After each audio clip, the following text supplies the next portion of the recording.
NCERT English Class 7 Chapter First From Honeycomb 3 Questions।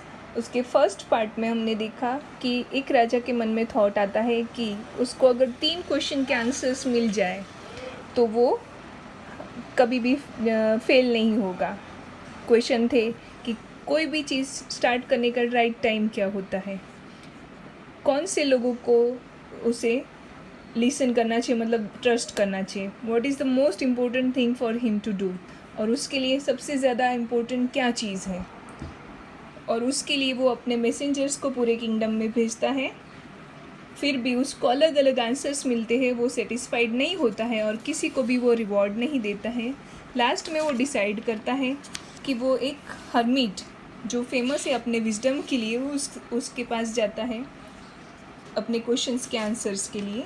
तो part 2 में हम लोग आगे देखते हैं कि क्या होता है।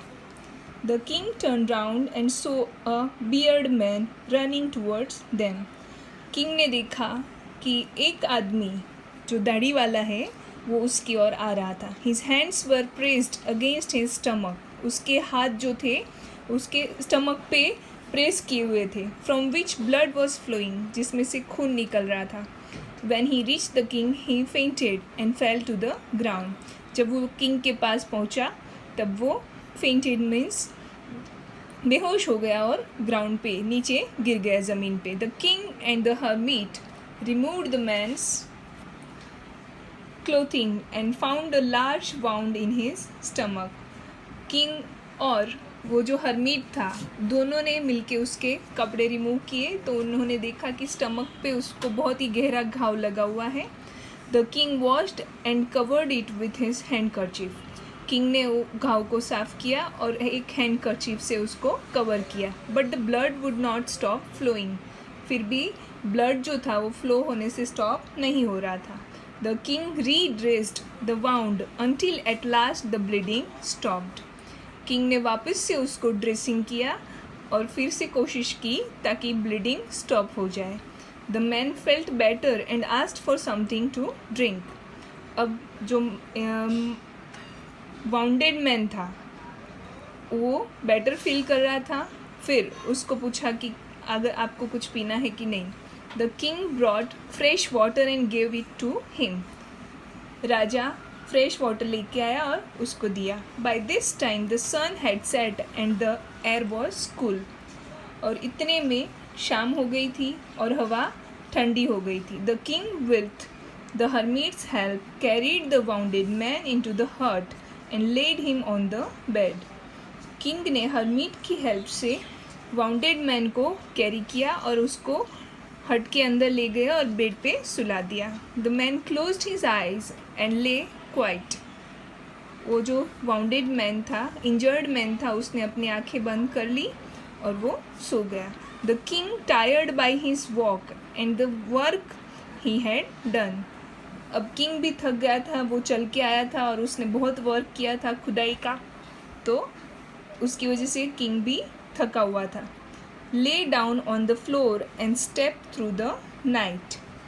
स्लेप थ्रू द नाइट, तो वो भी ज़मीन पे फ्लोर पे सो गया पूरी रात तक। व्हेन ही अवॉक, जब वो उठा, it was several minutes before the he could remember. जब वो उठा तो बहुत टाइम जा चुका था। वेर ही वॉज और हूँ the strange beard man lying on the bed. और जब उठा तब उसे दिखा कि वो कहाँ था और वो जो बियर्ड मैन था वो बेड पे सो रहा था। Forgive me, said the beard man in a weak voice. मुझे माफ़ कर दो, बियर्ड मैन ने एकदम धीमी आवाज़ में बोला। When he saw that the king was awake, जब उसने देखा कि किंग सो के उठ गए हैं, तो किंग से Forgive me माफ़ी मांग रहा था बियर्ड मैन। क्यों मांग रहा था? Let us see. I do not know you and have nothing to forgive you for, said the king. King ने कहा, मैं तुम्हें नहीं जानता और मैं तुम्हें किस चीज़ के लिए माफ़ करूं वो भी नहीं जानता। You do not know me, but I know you. तब बियर्ड मैन ने कहा कि मैं आपको जानता हूँ, आप मुझे नहीं जानते. I am the enemy of yours who swore revenge on you. मैं आपका दुश्मन हूँ जो आपके ऊपर रिवेंज लेना चाहता था. Because you put my brother to death and seized my property. आपने मेरे ब्रदर को डेथ सेंटेंस किया था, मृत्युदंड दिया था और मेरी प्रॉपर्टी जब्त कर ली थी.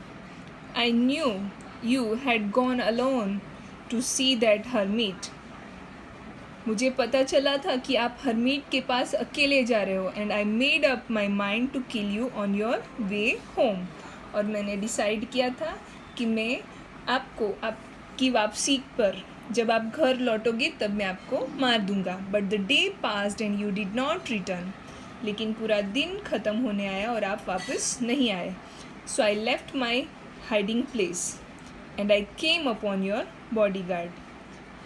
इसीलिए मैं जहाँ पे छुपा हुआ था वहाँ से मैं बाहर निकला और मैं आपके बॉडी गार्ड की ओर आया. Who recognised me. उसने मुझे पहचान लिया. And wounded me. और मुझे इंजर्ड कर दिया. I escaped from him but I should have died if you had not dressed my wounds. मैंने उससे तो अपने आप को छुड़ा लिया, पर मैं मर जाता अगर आप मेरे ज़ख्म को वाइंड अप ड्रेस्ड अप नहीं करते. I wish to kill you and you have saved my life.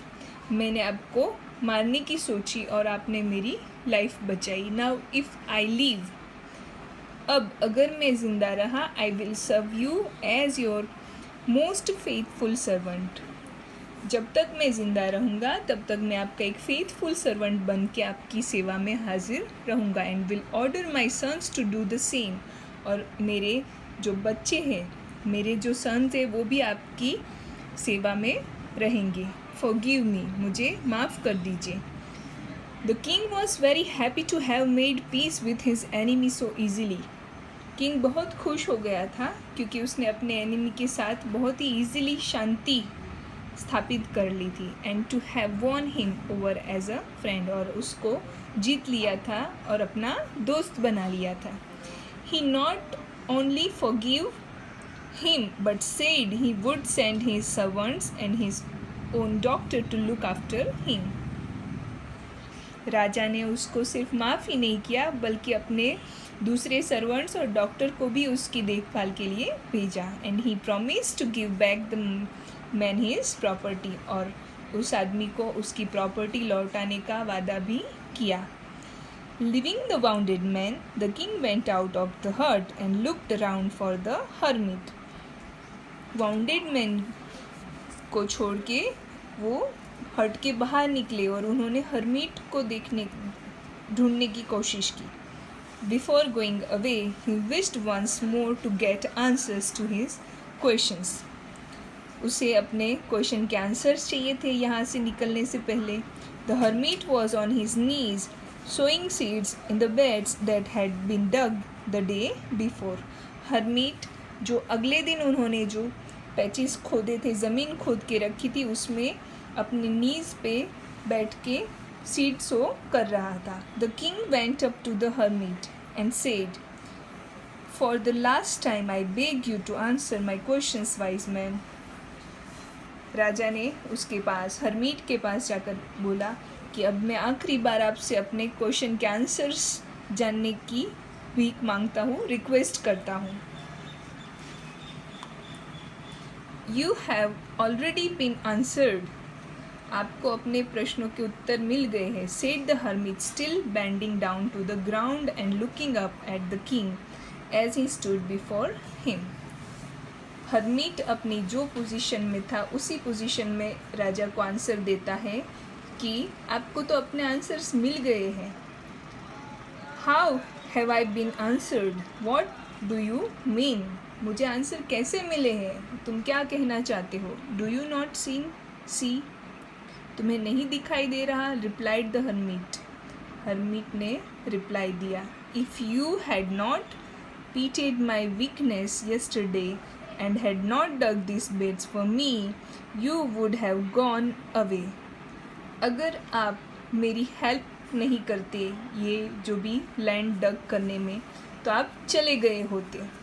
then that man would have attacked you and you would have wished you had stayed with me.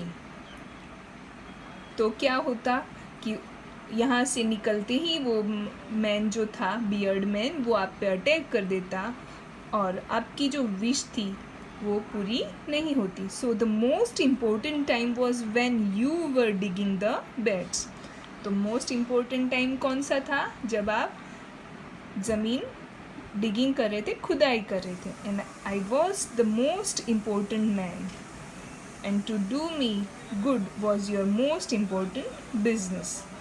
और आपके लिए जो most important person था वो मैं था, और आपके लिए बहुत ही इम्पोर्टेंट बिजनेस था वो ये था कि आप मेरी हेल्प कर रहे थे.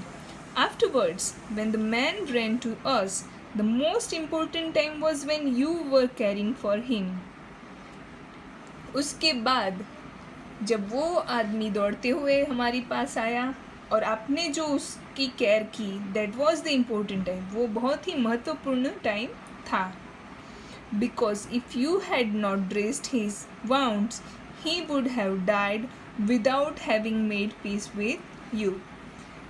अगर आपने उसका ड्रेसिंग नहीं किया होता तो वो मर गया होता और आपके साथ उसकी शांति नहीं हुई होती. So he was the most important man and what you did for him was your most important business.